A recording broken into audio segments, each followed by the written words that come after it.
دعا مسلمان میں عقیدہ توحید پختہ کرتی ہے، اور دعا اس دولت کا نام ہے جو صرف مومن کے پاس ہے، کافر کے پاس نہیں۔ نبی پاک علیہ السلام نے فرمایا الدعاء صلاح المومن، دعا مومن کا ہتھیار ہے، کافر کے پاس یہ ہتھیار نہیں ہے۔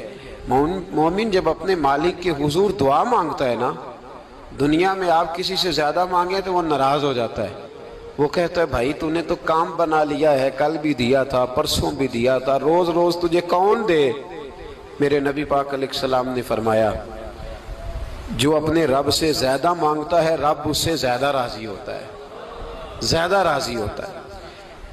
اب دعا مخصوص اوقات نہیں دعا کے، فرمایا اذا دعان، جب بھی دعا مانگو گے تمہارا رب تمہاری دعا کو، جب بھی دعا تو دعا کرتے رہنا چاہیے، ہر وقت دعا میں بندہ شامل رہے، اللہ کے ذکر میں شامل۔ یہ جو قرآن مجید نے کہا نا یا ایھا الذین آمنوا اذکروا اللہ ذکرا کثیرا، اے ایمان والو اپنے رب کا ذکر کثرت سے کرو، وسبحوہ بکرۃ واصیلا، اور صبح و شام اسی کی پاکی بیان کرو۔ تو اس سے مراد یہ نہیں ہے کہ تسبیح لے کے سارا دن مسجد میں بیٹھے رہو اور کام کوئی نہ کرو، بلکہ اس کا مطلب یہ ہے کہ روٹی شروع کرو تو اللہ کے نام سے، اختتام کرو تو اللہ کے نام، سو جاؤ تو رب کا نام لے کے، سویرے اٹھو تو اللہ کا نام لے کے، جب تمہیں کوئی چیز اچھی لگے تو ماشاءاللہ کہو، جب کوئی مصیبت آئے تو کہو انا للہ و انا الیہ راجعون۔ تو سارا دن اللہ کا ذکر جاری رہے گا۔ نبی پاک صلی اللہ علیہ وسلم نے مسلمان کو ایک دوسرے سے ملنے کا طریقہ بتایا۔ مصیبت آئے تو کیا کہنا ہے؟ صرف فوت پہ نہیں کہنا، اس کی وضاحت کر دو۔ کوئی بھی الذین اذا اصابتہم مصیبہ، جب بھی کوئی مصیبت آئے، اللہ کے بندے کہتے ہیں ہم اللہ کی طرف سے آئے ہیں اور اللہ کی طرف ہی ہم نے لوٹ جانا۔ تو میرے عزیز ہر وقت اللہ کا ذکر جاری رہے گا، ہر وقت زبان پہ رب کریم کا۔ دیکھیں نا نبی پاک علیہ السلام نے ہمیں ملاقات کا طریقہ بتایا۔ ایک صحابی آئے تو انہوں نے آ کے کہا السلام علیکم، نبی پاک علیہ السلام نے فرمایا رب تعالیٰ نے اسے 10 نیکیاں عطا فرمائی ہیں۔ دوسرے آئے تو انہوں نے کہا السلام علیکم ورحمۃ اللہ، تو محبوب فرمانے لگے، امام بہقی نے اس کو لکھا ہے، محبوب فرمانے لگے رب کریم نے اسے 20 نیکیاں عطا فرمائی۔ ایک اور آئے، عرض کیا السلام علیکم ورحمۃ اللہ وبرکاتہ، محبوب فرمانے لگے اللہ نے اسے 30 نیکیاں عطا فرمائی۔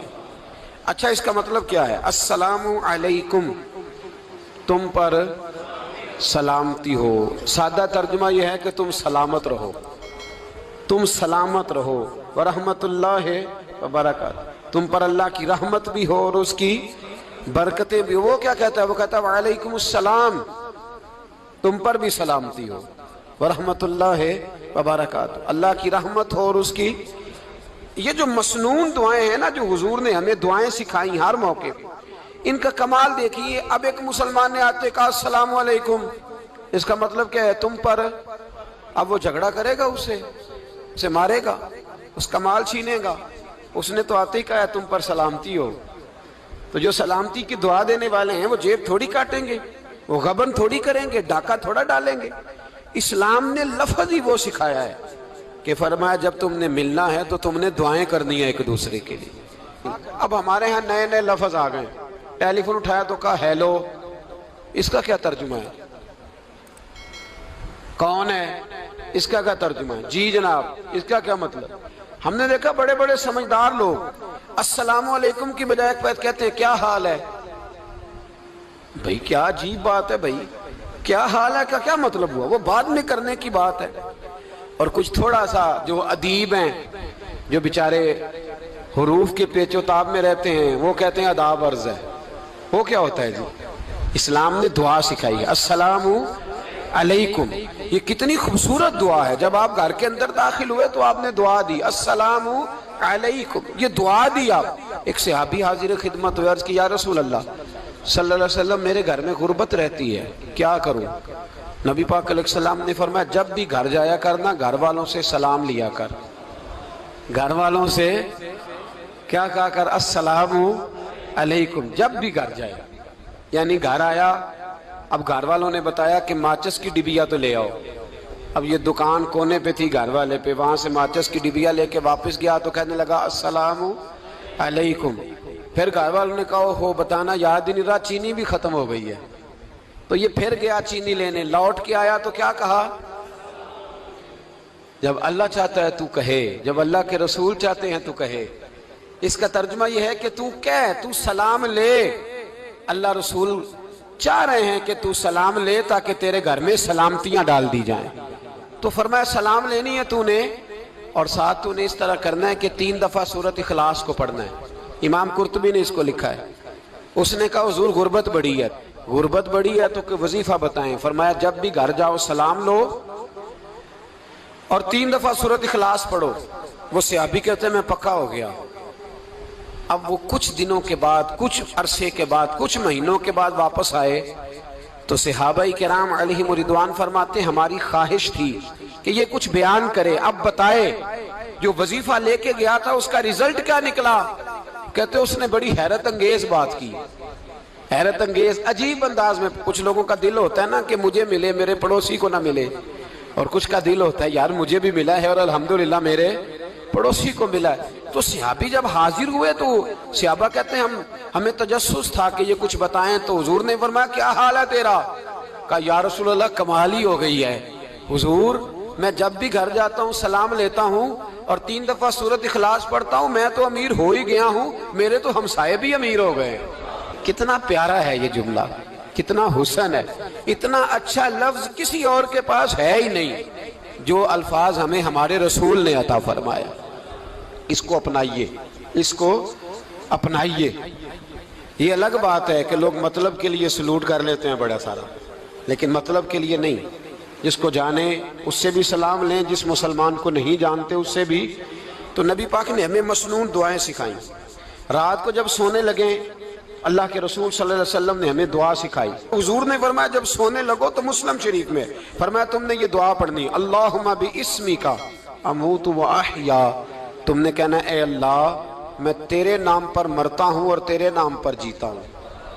نبی پاک صلی اللہ علیہ وسلم نے ایک حدیث میں فرمایا کہ یہ جو نیند ہے نا یہ موت کی چھوٹی بہن ہے, یہ موت کا ایک حصہ ہے. جس طرح انسان سو جائے تو کوئی خبر نہیں ہوتی کیا ہو رہا ہے, بالکل وہ اٹھا ہے تو اس نے کہا ہو یہ کیا ہوا. سو جاتا ہے نا آدمی, اسے خبر نہیں ہوتی. اوہو میں نے تو 11 بجے اٹھنا تھا, یہ تو 3 بج گئے. اب اسے خبر نہ رہی. سوتے ہوئے لوگ چوری کر لیتے ہیں, بلکہ اس طرح بھی ہوتا ہے کہ آدمی نے گکھڑ اترنا تھا, وہ پنڈی سے آ رہا تھا لیکن وہ سویا ہوا تھا. آنکھ تب کھلی جب کاموں کی آ گیا تھا. اب اس کا اس پر زور, تو فرمایا کیا پتا اب تو کھل گئی کاموں کی, جا کے لاہور جا کے کسی جگہ پہنچ کے. تو یہ بھی ممکن ہے کہ کھلے ہی نہ, نیند ہی موت کا سبب بن جائے. تو کہہ کے سو کہ یا اللہ تیرے نام پہ سو رہا ہوں. اللہ کس نام پہ سو رہا ہوں؟ یار اگر ہم ان دعاؤں کا حسن سمجھے, مت اللہم باسمک اموت و احیا, یا اللہ میں تیرے نام پہ سوتا ہوں اور تیرے نام پر اٹھتا ہوں. گویا کہہ رہا یا اللہ میری نیند بھی تیرے فضل سے ہی ہے, اور اگر آنکھ کھل جائے تو وہ بھی تیرے فضل سے ہی ہے. کتنا اعلیٰ نبی پاک علیہ السلام نے انداز سکھایا.